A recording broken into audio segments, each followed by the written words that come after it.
Welcome to The Localist, a podcast for small business owners where we talk about the highs and lows of building community through entrepreneurship. I'm your host, author of the Localist book and small business consultant, Carrie Rollwagen. The Localist is brought to you by Infomedia. Infomedia is a digital strategy company where I work as senior vice president. At Infomedia, we help small businesses get big results online. Our guests today are Trent, Stewart, and Brandon Loper from Golden Age Wine. So I actually had Trent and Brandon on a few years ago, but it was during COVID, so we were recording remotely, and it was really fun today to actually see their faces and also to learn more about what they've been doing, because they've been doing a lot. They still have their original shop in Mountain Brook. Now they have Golden Age Wine Garden downtown, which is really amazing. They have a wine club. They even have an importing company that they're going to talk about on the podcast today. This was a really fun conversation. We talk a lot about the Birmingham business community. We talk about hospitality and how important that is, and also how they cultivate it with their staff. I'm really excited for you to hear this episode. I enjoyed it so much. Well, welcome to the podcast. It's really good to have you and to talk to you both again and in person this time, because we talked a little before, but the last time we recorded was during COVID, so it was different. Different times. Yeah. You can't high five. Yeah, exactly. Yeah. Also, we did a silent high five, so the engineers are going to be so happy with us. Yeah. Yes. The first question I had was kind of about, like, you have a Mountain Brook location, which was your original location. Mm-hmm. You've had that for a while, but now you also have the downtown wine garden. Mm-hmm. And I think probably in every city, but especially in Mountain Brook or in Birmingham, our cities kind of have their own character a little bit. Mm-hmm. And then also just shops develop their own character, like, depending on the different location. So can you talk a little bit about just, like, how has that developed? Are your customers in Mountain Brook, at your Mountain Brook location, the same as the downtown wine garden, or are they kind of creating their separate communities, and what's the same and what's different as far as that goes? I think we see a lot of crossover, Mm-hmm. but definitely there are people that live downtown that are going to the wine garden more often, or they work downtown, and that was kind of by design. We wanted to have a way to, the wine garden is a different experience, and so it's a completely different menu always, but it's also a little more casual, laid-back vibe. It's outdoors mostly. We do have indoors now, and we're getting AC for the summer, so everybody be ready. It's be the first summer having temperature control inside, so if you have your events to plan, we can host you. But it's a great crowd downtown. We love our Mountain Brook customers as well. It's so some crossover, but some people live close to the shop in Mountain Brook, and so it's sort of, whatever is convenient for people. That's the benefit of having a place in both locations, is you can kind of catch people maybe leaving work, or catch people on Saturday. They can walk from their house, or it's convenient to a whole different, part of town, and we've had one thing about the people that live in the downtown Birmingham area is they want it to grow, and they want there to be more, and we find that they really support the things that open down there. So it's been really cool to watch the last, I guess, 18 plus months that we've been open. The wine garden is about 5 doors down from our original location for Golden Age. It was originally going to be where Salute is. We had signed an LOI on that. That was back in 2018? 17? Maybe 17. It hadn't been redone yet. My wife's an architect with David Baker Architects. They have an office where June is. They did that building. But they were going to rehab it, but there were some holdups with the historical tax credits. And so the Western closed in Mountain Brook, where Trent used to work. And so we pivoted. He's like, we should go look at this. And we went to look at where our current Mountain Brook location is. There were other people there. It was kind of like a mad frenzy. Like other people there that wanted to open a wine garden. It was really interesting. At the same time, we're all looking at it together. It was bizarre. That's a strange so real estate we pivoted phenomenon. Very quickly there. And so I think it's when we had the opportunity to be on 2nd Avenue, that block, it was like, it's pretty cool, because that's where our kind of heart was initially. Like, we really loved that space, and we felt kind of connected to that area. It feels like such an anchor, 2nd Avenue, especially 2nd and 20th. So we love being there. Yeah. And the block is like, there's a new ice cream shop that just opened, and there's a few more things coming in. And we love being next to Rob at Bayonet and Helen, and Chewy and Paramount, and Brian at Zaza and Brick and Tin down there. And really good friends of ours, So, Yeah. It's cool being in the middle of it, for sure. Yeah.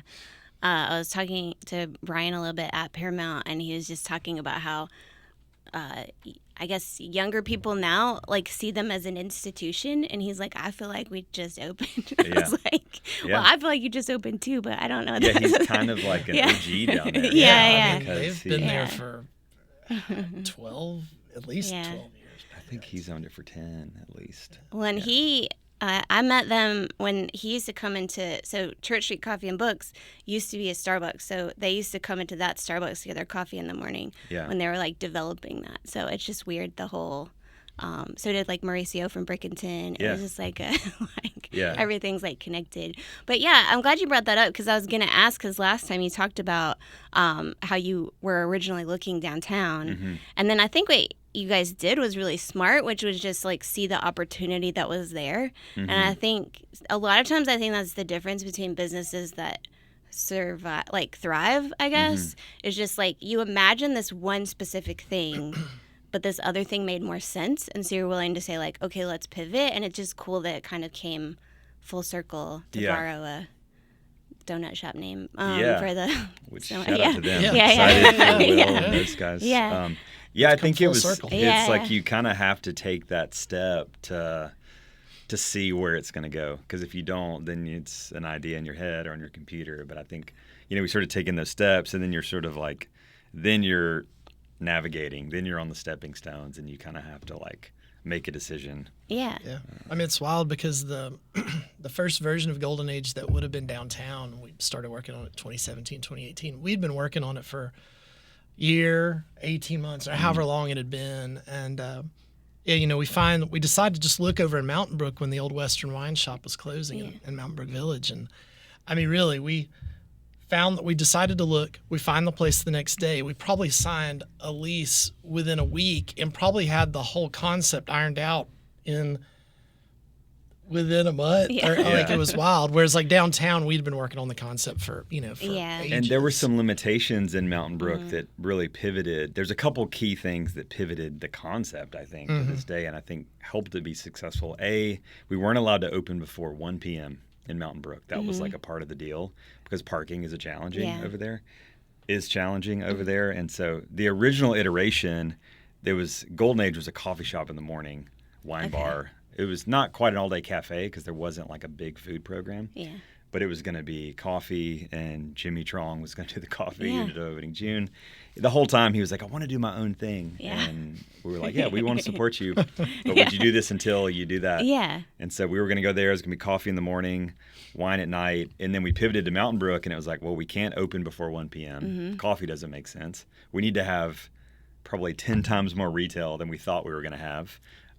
Because downtown it was going to be a very small retail selection. And simplify the food program even more. Yeah. Because it was going to be we thought it was going to be like way more retail. But what we did learn, though, is that people over in that community really wanted a local neighborhood wine bar when we opened. Yeah. So we weren't prepared for that really in the beginning. It was a great surprise. Like after the first weekend, we decided we had to double our team. Yeah. Which was a great problem. Yeah, for sure. So. Yeah, we had both our wives like in the dish pit and doing things, and they were like, wait a minute. Yeah. I thought we didn't necessarily sign up to work on this. They have their own careers. Yeah. No, I understand. I mean, like I mentioned, I'm the wife of someone who owns a business I'm not super involved with, but that doesn't mean I'm not like painting the walls sometimes or totally. Cleaning mats or something. It's a family business. Yeah, exactly. And I've also owned a business in Mountain Brook, and I do think Mountain Brook is very like wants to buy local. And it's cool that you guys are finding that downtown too. And I think that is like a special thing about a lot of our neighborhoods here that people, it seems like, and not everybody, I think people are realizing like I have to actually come here and buy and be a part of the community it's building if I want it to keep existing. Absolutely. Absolutely. Well, and you guys have kind of taken other pivots with the business too. So I'm trying to think of like where to start, but are you like kind of working with importing? Like, how is that working? How did that start? Or So we opened a completely separate company. I guess it's been about 3 years ago now, with a third person that is involved with Golden Age, but is kind of our third partner in the importing side of things. We started talking about it from the very beginning because we found that we have pretty good access to really good wine in Birmingham. There's a good distribution community, and a lot of national suppliers do distribute here. But we were still frustrated early on that there were still things we couldn't get that we really wanted to get. And so we started having the conversation, could we maybe go get the wines ourselves? Is that possible? We weren't even, go ahead. I was going to say, and what we saw is that we would go find a supplier that wasn't in the state. And, the distribution partners, they were also working on bringing new things in. But we found we'd really make a lot of inroads and bring in these cool wines for Golden Age. But it was like to the benefit of the state, because everybody could buy those wines. Kind of the way it works. You can't just like bring it in and buy it at one place. And so we felt like we were happy that we were doing all this work, like having a cool selection at Golden Age. But it was a lot of work, and there really wasn't like a financial benefit to it, other than just like making the market better. Other than what we could sell it, within our four walls. And so, we started thinking outside the box. Is there a way that we can go get some of these things ourselves? And so it took us, it took researching probably the better part of 2 years to figure out legally how to do it, and because of the 3-tier system and all the regulatory stuff involved, and logistics obviously is very challenging. Going and getting wine from a tiny little farmer in the middle of nowhere in France, like there's a lot of logistics involved, and so figuring out all that took a while. And do you have a full-time person who speaks fluent French, or that's... We do. That's our third partner. His name's Mac. Yeah, okay. So shout out to Mac. Yeah. He's fluent in French, and he started just calling producers things that we had while we were traveling in France for Golden Age or just personal vacations. We both were like visiting Europe personally before we opened Golden Age because we loved wine, so it became a passion. But so it'd be producers that we had kind of highlighted that we couldn't find in the States, or maybe they just weren't available in Alabama or in the Southeast. And so we kind of had the benefit that Mac could call them, and he has very good French. He speaks like a local. Every time we're there, they're like almost like, are you a spy? You speak so well, and you have all like the local kind of slang and colloquialisms that most people that you don't learn in school. But he taught English in France and majored in French. But anyway, so that gave us kind of a leg up there to find some of those wines. And So you're able to bring it in. Do you sell it to other shops? Do you do pop-ups at other shops? Like, how does that kind of all the above. One interesting thing is, like, with kind of to make it kind of full circle, is like with Golden Age, we, when you're opening a business and it's going well or not, you sort of decide like, okay, are we going to scale? We need to, like, you're looking at the numbers. It's like, if we could sell this many glasses of wine at 2 or 3 other locations, then these things would make sense. But going back to something I kind of said earlier about just really kind of refining the stone, if you will, for like our original Golden Age concept, is we, instead of like opening up multiple Golden Ages around the country or the state or wherever, it was like, is there a smarter way to scale without having the like on-premise physical demand of ourselves? We both have families and kids and want to stay married, those kind of things. And so, like, could we scale a component of the business without having to have a 10-person staff in every city?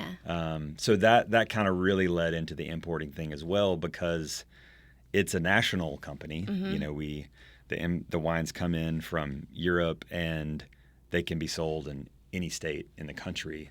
And so that's kind of a benefit of it, is that it's a business that can scale, whereas Golden Age will always be kind of our baby, and we want it to be that. We're not trying to make it a McDonald's or Starbucks or something. Well, that's what I think a lot of people, because like when I had a shop, they're like, open over here, it's like a bunch of them, and not realizing, like, building the character that makes a shop special, and that, again, like you said, physically being there, paying attention to it, it's really difficult. It's difficult. Yeah, it's very difficult to replicate. I mean, you guys are doing 2 now, and I'm assuming it feels like a lot, you know? Yeah, it's a lot. Fortunately, they're really about 7 minutes apart from door to door. Yeah. So I couldn't imagine, if they were, if there was one on one end of town and if it was a 20 or 30 minute drive, I couldn't imagine doing it. Yeah. But you can jump on the expressway between the two and get to both of them very quickly. So that's been helpful. So we can still, we can baby the garden as much as we baby the original baby. So that reminds me, like we mentioned Paramount, and when they used to own Trattoria, you would always see people like running across the street, like bringing eggs or whatever. And I was like, that's so smart. Well, they're all they're all still in cahoots. They still do that. They still do that. So they're all still super tight. We've been known to borrow a few things from Brian. Which is really cool. I mean, again, about that area and so many small business owners and really cool businesses that are very unique and special to Birmingham. And people have been working on this for a long time, and then some people who are newer. It is a really cool place. So the importing business, is that a name that you guys share, or is that? Yeah, it's called Vins de Lieu. Okay. Vinsdelieu. So it roughly translates to wines of place.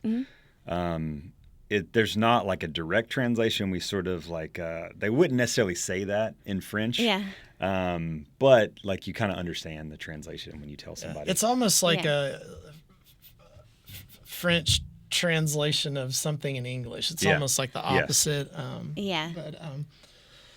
we that it's been an interesting business. I mean, talking about scaling. Now we're kind of in the process of we're not trying to like blow importing up and go like 50 states nationwide, anything like that. But we work with really small farmers in France that have very small businesses like our own, and so we try to take care of them the best we can. So some of them are able to sell us more wine than what we can work with just at the 2 Golden Age locations. So we've started selling to a few other friends in Birmingham and Alabama in general, a little bit in South Alabama, and there's a couple friends in Mississippi that are buying the wines. We have a few friends in Nashville and Texas and now New York City, and so it's kind of slowly spread a little bit. So we're just trying to kind of take it slow, and we're still learning. We're still learning how to do it, and it's still a young business. And with Golden Age, our focus from the beginning has been kind of telling stories about winemakers and regions and things we love. It's sort of in our staff trainings, we're like, we want to treat people like they're coming into your living room. They're coming over to have some wine, and you're excited about something. That's like if you put something at the top of kind of what we believe at Golden Age, it's kind of that, and everything else kind of falls under that. So with the importing wines, it's doing that at scale. Like, can you do that and it connect with someone in New York the same way it does with someone in Golden Age? And we've started to. It's been good. We had our first importer takeover in Manhattan last weekend that Mac went up for and had a great time. So we've got some early supporters there. In New York, the market's different. It's people already know the wines because they've had them in France. Right. Or they've it's had them somewhere else. Very educated wine industry there. So the wine buyers at bars, restaurants, extremely high level of education. So they'll reach out to the winemaker because sometimes they know them, and Max and Issa of Barbertrux will be like, "Oh, you should call Mac." Yeah. And they have no idea how far New York is from Alabama. And but that's fine. So it's a short flight, direct flight, easy. So we can go up and kind of work that market. But we've got some wines that Four Horsemen, Wine Therapy, Cellar 36, some really like great places that we love. Yeah. That like if in our industry, like Four Horsemen is like tip of the spear. It's like they're doing the best. So we have 3 wines on their menu. It feels pretty great. We're pretty excited. Yeah, about we were that, very flattered when they were open to tasting with us and actually were interested in the wine. So.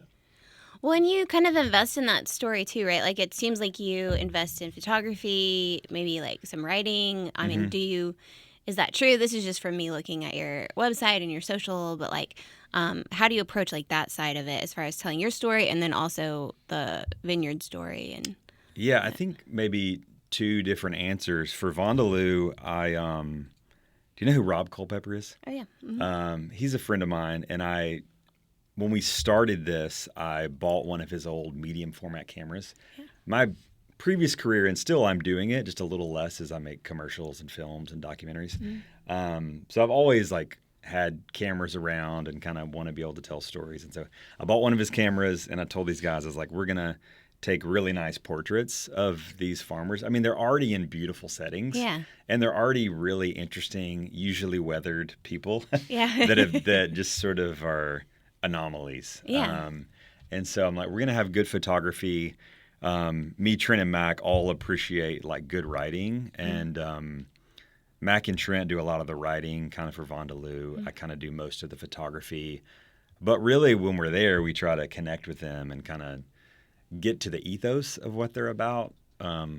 Like some of our favorite winemakers, they ride motorcycles. And so me probably more than them, but I've kind of become obsessed with dirt bikes and like enduro motorcycles. And I probably have no business buying one, but I was out at the Barber Vintage Swap Meet this past weekend and spend my free time on Facebook Marketplace and things. But, we love telling those stories about these guys because you could taste the wine and you would never know that this guy gets around on a motorcycle mostly and smokes about 8,000 cigarettes. Yeah. But it's something about that adds some color to it that I just think is interesting. And so we try to find like things that we connect with and share those with people. And then, so that's for the importing side. For Golden Age, we have a full-time employee, Harper Snell, that does a great job with our photography and the writing, and we kind of collaborate on that sometimes, but she kind of leads our visual kind of marketing and things like that there. I think that you can have a great aesthetic and everything can be right, and we've spent a lot of time in our history with that stuff, but I think at the heart of it, it's really again kind of going back to telling the stories, and if there's no story behind that stuff, I think people start to see through it after a while. Yeah. But I think with us, like with everything Harper does, it all ties back to these really unique stories with farmers, and so I think definitely in our world, like we're kind of in this like niche natural wine world. It's a small segment of the industry, but it's kind of become an aesthetic as well, and we're seeing that right now with some businesses around the country popping up, and they have the aesthetic, but they don't really understand what's going on behind the scenes, and there's no real connection to what's really happening with the farms and the growers and the actual wines. And so, well, I think that's when it ends up being fake. Like I do think, and maybe not right away, but I think sometimes you really can tell when it's kind of like this is replicating. My mind is going to AI, and that's not what AI is. But it's like it's Pinterest. It's like this is like someone saw a picture on the internet, and they're doing that. Yeah. But the farther away you get from that, and even if it's a copy of a copy of a copy, but even if it's just like it's a copy of exactly what you guys are doing, but then it's like 2 years down the road, and they haven't connected to these things, I think you start seeing that, and it starts. I totally agree. People do, like, they may not be able to put it into words when they go in, but I think they're like, this isn't what I'm looking for. And it does seem like, I mean, this is a trite thing to say, but I think we are craving more of an authentic experience with social media, AI, et cetera, et cetera. So, like, somewhere you can actually go and connect, I think that matters. And even having a full-time person to tell the story of like Golden Age, I think is really cool, because I think so many small businesses struggle, and obviously not everybody can budget for this, but you really struggle to say, I mean, there are lots of people who say they can do your social media. Maybe it's somebody working for you. Maybe it's somebody who, is in college for it or whatever. But it's really hard to find somebody who actually gets what you're doing. Mm-hmm. Like somebody who can produce content is very easy to find. But somebody who actually reflects what you are is, I think, more difficult. Yeah, for sure. And it takes a lot of time. Yeah. I think, Harper's been with us for 5 years. And I think 6 years. one really important part with Harper is that, like, Harper came to work for us. She was finishing college and was really looking for like a marketing internship. But she was a great server actually at the Essential for a few years when she was in school. And so she knew a couple of our employees, and so Brandon talked to her, and they kind of worked out a deal. She could do kind of a marketing internship under Brandon, but like basically be a wine steward at our place during that time. And so for, at least a year, she was in the trenches actually with her hands on wines and learning. And so I think when she transitioned to full-time marketing, and I think she had been in the middle of all of it for a good while and understood what we were doing. And I think that was really important. It wasn't like we just hired somebody that walked in and started, doing their thing. She was a part of it from the beginning. Well, I think, and it is obvious if anybody's seen your social or seen the website. I think it is really clear. It matches up, for lack of a better term, with the actual experience of being there, which is, I think, what you're investing in. So. Yeah, totally. That makes sense. That's the goal for sure.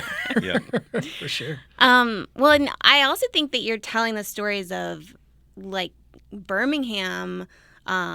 Small businesses, really through pop-ups is what I'm saying. Like some small businesses and some chefs or people doing things on the side. Like, can you kind of speak to what you're doing there? And because I've found that to be really interesting too. And as somebody who, like, I don't drink a lot in general, but it's fun to see. I really do enjoy going to Golden Age because as somebody who doesn't know about wine, I don't feel stupid there. Like, even I felt like I would, just because I feel like normally when you go to a wine bar, I do feel stupid. But I think you've crafted a really good experience where I don't. But it's if I can see like, oh, Aaron Merhar is having a pizza pop-up. Like, that's a reason I'm like, oh, well, I wasn't sure if I would go on a Wednesday, but I'm going to definitely go on this day. So I can see how it works for you, but also you're kind of like amplifying different creators too. But yeah, I think that, from our perspective, we both really fell in love with wine. We were both fortunate. We had traveled to Europe a good bit and experienced wine culture there. In Europe, they look at wine differently than we do in the U.S. In the U.S., it's a segment of the alcohol industry. It's almost lumped in with beer and spirits and everything else.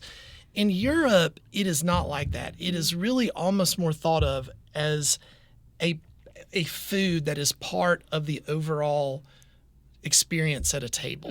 And so, that's what the goal is to really bring more of that type of culture that we love to our places. And so, to me, like, it makes sense to, work with like-minded people locally that are bringing great food products into the city. Some of them have their own establishments, some of them don't, but I think they're all very, like-minded, just with the way, like we are, as far as the way they source ethically, et cetera, and that's important to us. So.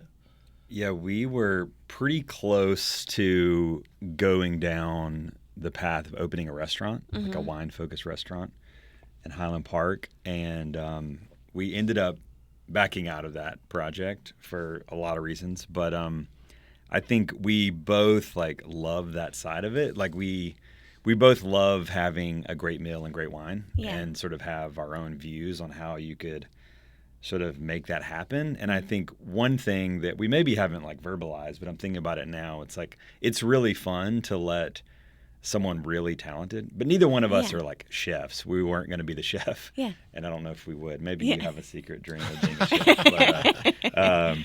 But it's really cool to let someone who's really passionate about something, who's looking for a chance to show off their creative thing, and we can come alongside them, provide a safe space for them, provide an audience, a place, and great wine. It's like, it's just so fun to be able to like have different people in, and like I've learned a ton from different chefs and just seeing how people work and how they plan and think. And, you know, we're getting an experience to really build up like, okay, what goes well with that? Like thinking about flow.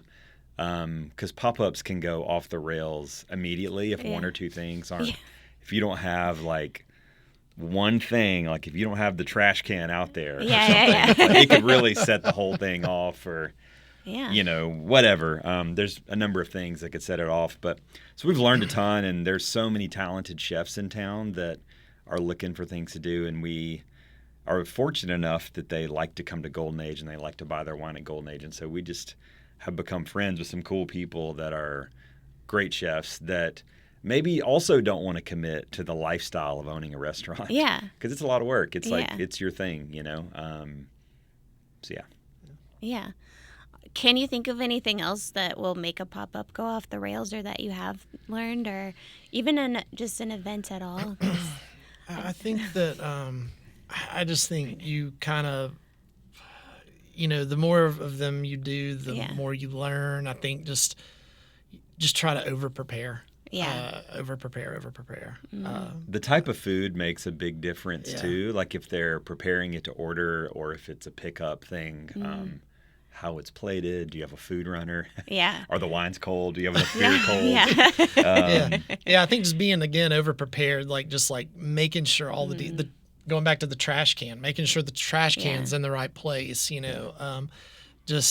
You know, I think it takes doing them to figure some of that out, unfortunately. You kind of have to have one or two of them kind of crash and burn a little bit sometimes, you know, to figure it out. That's like any event that you're kind of like, whoops. Like So, like we just started these Localist lab events, like live events for this. And the first one, the taco delivery was stuck behind the train in Avondale. And like, okay, well, we need to tell them specifically, don't take that route. You know, it's like something always you would never think about that. You know?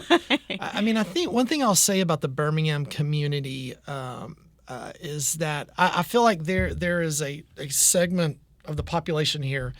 They love pop-ups and they are pop-up supporters. And I know that I see regular faces that come through almost every pop-up we have. One thing, and I don't know if it's like this around the country, but at least in Birmingham, I feel like they understand what they're getting into. And they typically come in, and normally they're patient. They realize, it might be a 45-minute wait before I get food, or you know, they understand it's very much a one-off, and it might not be like sitting down at a Michelin-starred restaurant, you know, and everything hits perfectly. And so I think that helps. I think the community here is it can be forgiving, which is we greatly appreciate on those nights. I mean, that is part of the experience. Like you feel like but that's part of the reason you're going is like, this is unique. I'm not going to experience this all the time. And that's part of the uniqueness. I think it's interesting. Like I even think of product drops, which is different than what you guys are doing. But like sometimes when people are starting retail, like we work on websites at Infomedia. So it's like, it might be better to start with a drop instead of just having I have product all the time, because people are more forgiving. You ran out of it? Oh, of course you did. It was a product drop, you know? And so I think a pop-up is like a similar thing that people are like, okay, it's sort of limited quantity. It drives demand. It creates interest. It gives people a reason. Like we see some people that they were like, I haven't been able to get there, but I'm going to come to the pop-up or something. You know, it's like sort of, I think as humans, we need a thing to like focus on, to gather our attention, to say like, I'm going to do that. You know? I think there was definitely a trend. We really saw it post-pandemic when the world started to reopen. And I feel like people, and I still see this, I feel like people are looking for more one-off unique experiences. Because I remember when we first reopened and we started doing, some pop-ups and things again, like it was wild. And I had so many conversations with people that were talking about like, oh, now that we can get out in the world again, like we want to have fun, unique experiences, and so when we see something on your calendar that's different, we're going to come. Yeah. I had so many people tell us that. And so I've talked to other business owners that have said the same thing, that when they do something a little bit out of the norm, whether it be a pop-up or just some kind of unique special, whatever, a lot more people come out and are excited about it. Yeah, so. I think that's definitely true. Well, and I think one thing you said as far as like preparing for pop-ups is just that you guys are also part, like Golden Age is also part of the preparation. Yeah. I think when they really go wrong is when you're kind of like, oh, the door's open, we're serving, you come in and you also serve. I think that's when it's like going to be a disaster.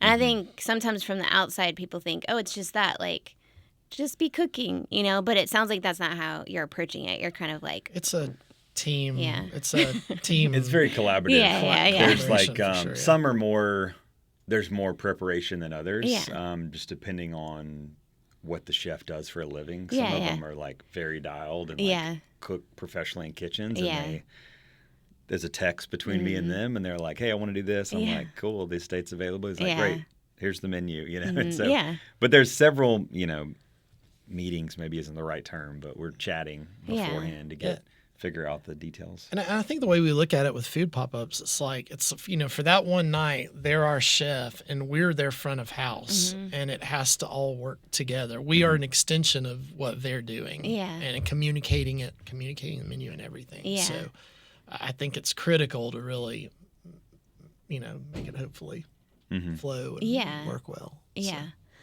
So. Well, can we talk some about staffing? Because you spent a little bit of time talking about like how you train staff, but I do think like the staff does a really great job of kind of meeting people where they are. Where I feel like you probably get a lot of this in wine, where there are people like me who are like, I don't know, and then there are people who know it all and want you to know that. How do you? Because it sounds like you put like you're intentionally training staff more than you're just like, here's the cash register or the whatever, like iPad. Good luck to you. What kinds of things do you do and what do you focus on when you're training staff? I think it's a couple levels. I think we probably focus more on the human side, like the relational side, than maybe to our fault, the technical details. Like sometimes we'll see a new server be in a situation, they were like, I don't know how to do this. I was like, oh, that's like pretty basic. I should have showed you how to do that. but we had been talking about like how to make someone feel and like what to do in this situation or making sure they were comfortable or these and that. So, I mean, we do sort of a pretty like robust interview process. We want to make sure like it's a good fit for everybody. So that like kind of training, onboarding is kind of a two-way street. Is this right for you? Is this right for us?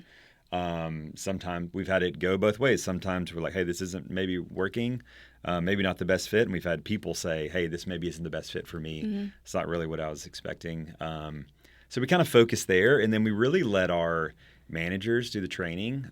We have a really great team of managers right now. And so they'll kind of do the hands-on training, and then Trent and I will more try to be like, hey, these are some ways to be successful here. I was like, always have your head on a swivel, like treat people like they're coming into your living room. We have someone new, and I think on Friday night I was like, hey, if you find yourself like you're done with this, like go around and check with your manager and see it. Just kind of stuff like that, like really like helpful things. I view it as. But I don't know if you want to add to that. I think definitely when we sit down with someone for the first time in an interview, and we have a whole process we go through now where there's an interview and there's a stage and there's a couple training type of shifts before technically the person's ever really hired. And so, but I think for us, we really like to just sit down with the individual. And just, sure, you want to hear about experience and or education or, But just to kind of get a feel, like, do I sense that this person wants to take care of people? Yeah. And it's all, we tell people all the time, we're not in the wine industry, we're in the hospitality industry. Yeah. And so, like, do I get a good sense that this person can make a table of guests feel good. Yeah. And that's the main thing I really want to come Yeah. away from when we talk to somebody for the first time. And so, we've had, several people through the years like apply that quite frankly had a lot of experience, like really great wine experience, but maybe for what, maybe we just weren't really certain that they would be that type, from a hospitality perspective. So it's really just, just trying to find like good, warm individuals. Yeah. That seem like they want to take care of people. Yeah. The thing we kind of lead with is kind of a different way to say what Trent said, but, we don't serve wine, we serve people. That's kind of like the overarching motto. Yeah. And I think that kind of like sets the tone for people. They're like, oh, okay.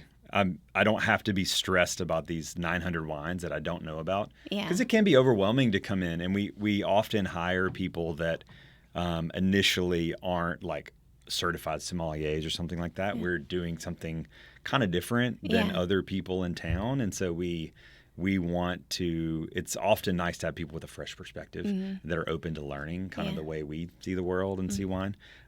So yeah, as he said, if you can take care of people, then we can teach you the rest, and we'd honestly prefer it. Yeah. I mean, this is a weird analogy because it's a completely different business, but I run Infomedia, the web development company, and in our support team, we like to hire people who've been in service or been in hospitality, because it is like we can teach you how to use a website. We can't teach you like, do you care about a person? Are you going to, just Sure. kind of use your knowledge to accidentally make somebody feel smaller? Like, that's not what we're looking for. Yep. So I do think that translates, and I think that makes a lot of sense. Yeah.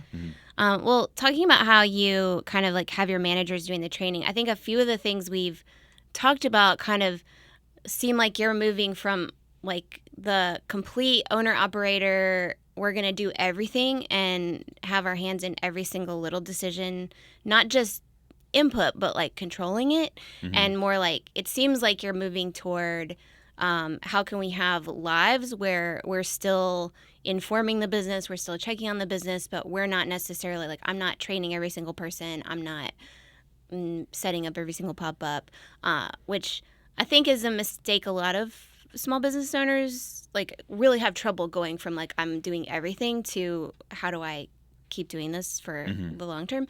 Am I right about that, or are you like, no, we're still very controlling? Or like, I think it's a balance. Yeah. I mean, I think we both have extremely high standards, and so we want to keep that standard. And well, it's an industry. It would be weird if you didn't. Yeah, Like if you're serving this kind of wine, it would, and you're just like, oh, whatever. Like you didn't breathe enough. Who cares? It's not. It requires being exacting to some extent. Yeah. And the balance is like keeping that high standard. And so like just having a presence, like we're always around at Golden Age. Like if you come in during the day between 11 and 2:30 for sure, one of us is there almost every single day Sometimes that we're open. A lot of days there's school pickup and there's a little gap. Yeah. And we're typically there again We're from back. 4 to hang 6. out or help or kind of like chat with people. And but it's also very important to let your people have some ownership and responsibility and kind of run with things. And we've learned that over the years. We maybe weren't the best at that in the beginning, but we really like giving people tasks and seeing them kind of grow it and build it and help it kind of become into something that maybe we didn't plan on or, but we can still kind of take some ideas and be like, oh, let's run with that. Yeah. Because, I mean, not only do we want to take care of the people that come through the door, we want, the people that are at Golden Age to be happy and to feel like they're growing. And that's important to us, too. Yeah. And so I think it is important to, we found over time, like, it's funny. I'm real particular about certain things related to wine, but I've, over the last few years, I've really tried hard to make myself like, we have some amazing people that have really grown over the last several years with us. And they're very capable of doing some of the stuff that I was doing. And so, letting them take it. And it's kind of cool watching them grow right now. Yeah. And they have slightly different points of view sometimes. And sometimes, look at it differently than I would. And that's okay. That's good. It's just growth mindset, and I think the question we have to continually ask ourselves is like, what do we want to do? Because, I mean, we're not old, but I mean, we're not young. I've got a little gray.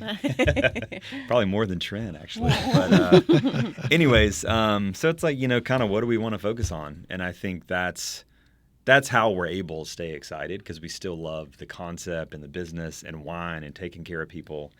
And you can never learn everything about wine, and you can never learn everything about business, and it's always a challenge. And so we have launched a few new things recently that I think we're both excited about.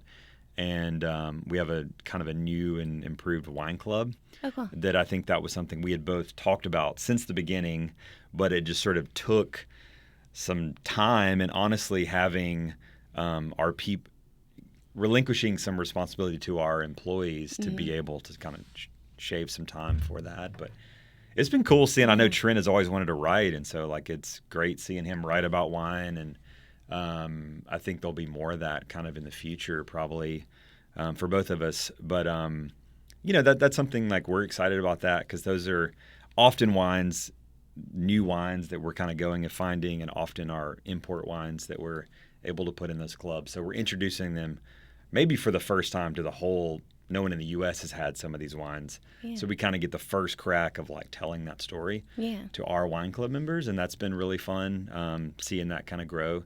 It's still small, but I think it's growing, and that's been fun. And just, having our fingerprint on the events. And sometimes people tell me like, oh, you guys you're like doing so much. You're like, how are you doing all this? And I don't tell them this, but what I'm thinking is like, you don't even know what we're thinking, what we've been talking about for years that we haven't actually been able to get out in the world yet. Yeah. And there's still a lot of that to get out, like ideas. And so I think we got, a long road ahead of us. But well, how do people become part of Wine Club? Like, what happens? How do they join? How does that work?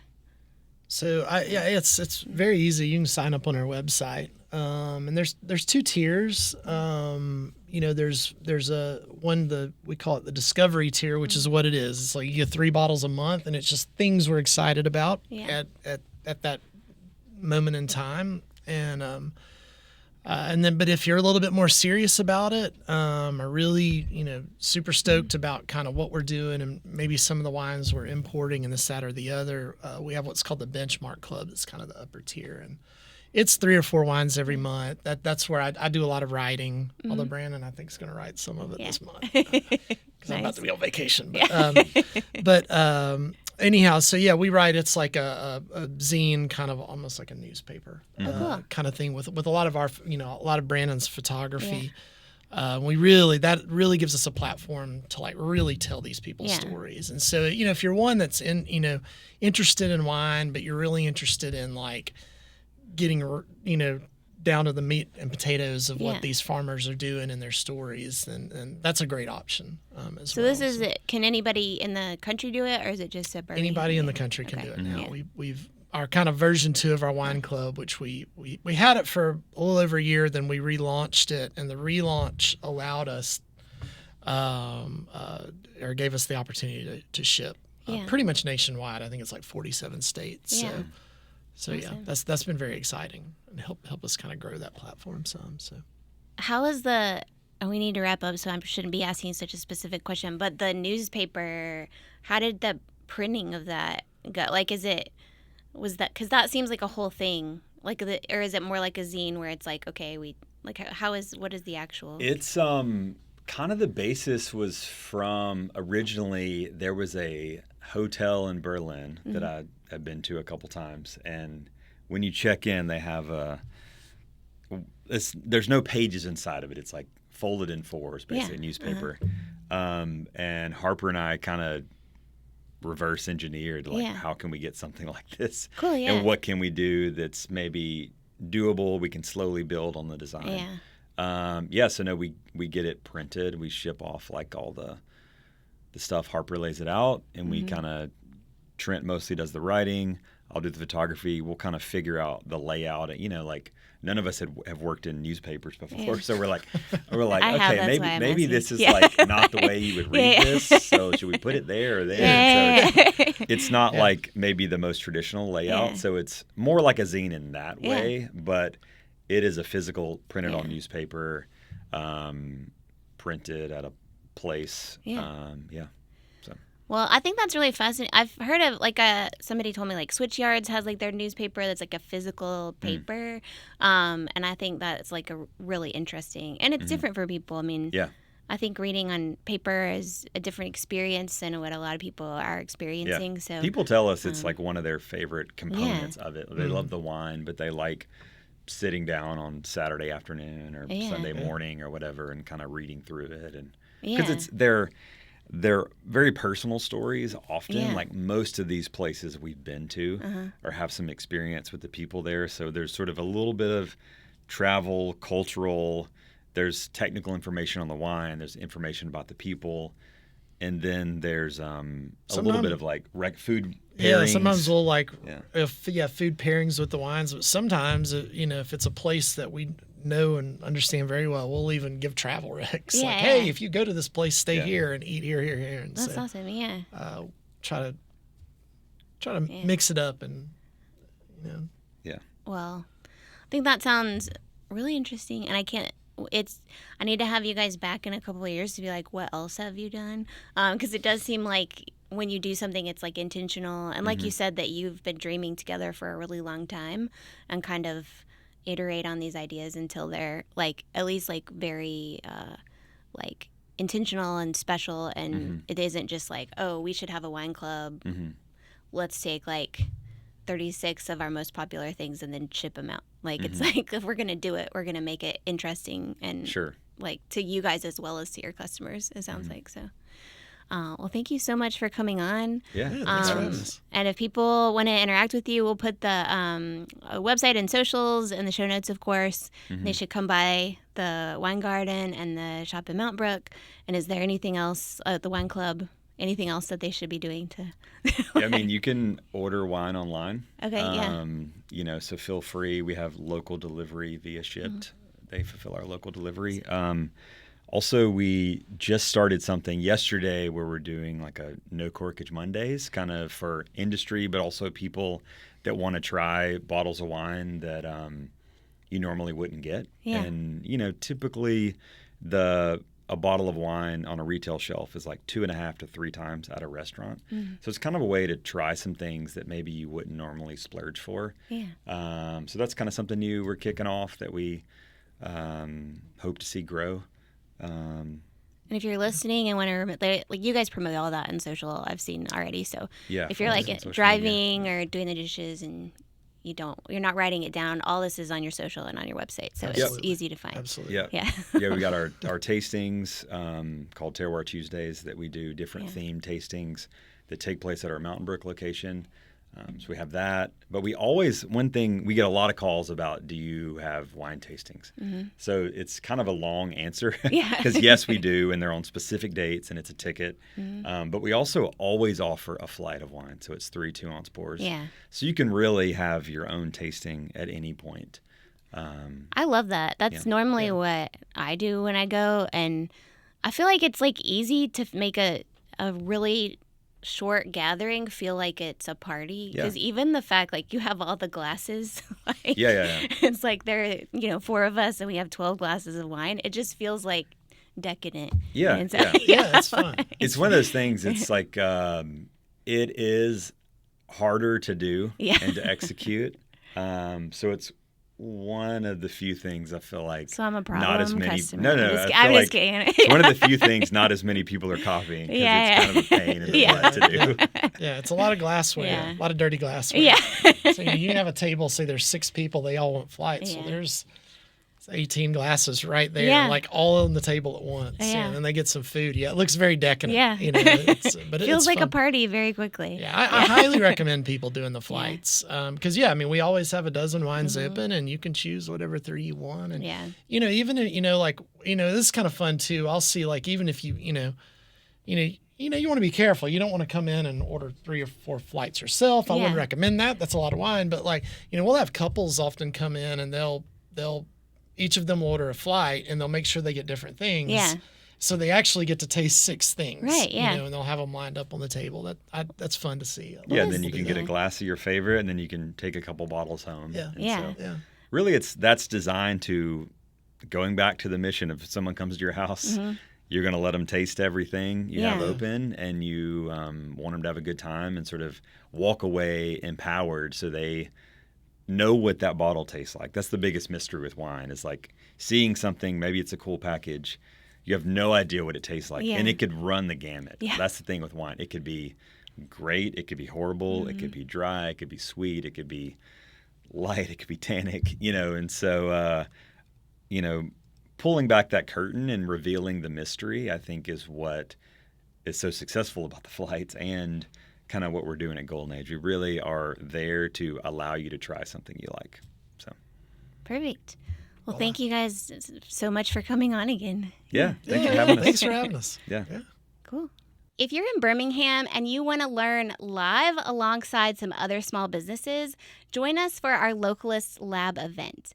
These events are on the 3rd Thursday of each month, and we meet at Saturn in Avondale. We have Ladybird Tacos, we have June Coffee, and I bring in some of my favorite experts from the marketing world and really the small business world in general.